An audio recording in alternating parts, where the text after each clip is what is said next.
அன்றமக்கு கற்பித்த ஆசான்களை நேரில் இன்று பார்த்தாலும் நின்ற நிலையில் என் நீள காய்ச்சட்டியே நினைந்துவிடும்.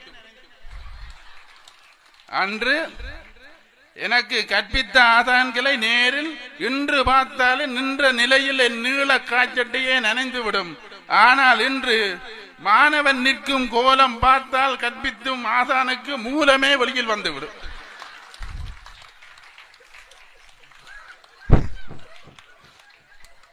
ஆசான்களை பிரம்போடு பார்த்துத்தான் பழக்கம். அதனாலே எமக்குள்ளே இருந்தது ஒழுக்கம். அன்பு, பண்பு, பரிவு, இரக்கம் இவற்றில் நாம் தானே முதல் இலக்கம். இவற்றை இழந்ததால் அல்லவா இன்று கலக்கம். கற்றோரை மற்றோரை மதிப்பதே வழக்கம். மதித்துத்தானே பழக்கம். இப்பண்பு அருகியதால் தானே வாழ்வே சீரழிகிறது என்றே முழக்கம். இவற்றுக்கெல்லாம் இத்தகைய விழாக்கள் தரும் நல்ல விளக்கம். வாய்ப்புக்கு நன்றி கூறி விடைபெறுகின்றேன். நன்றி, வணக்கம்.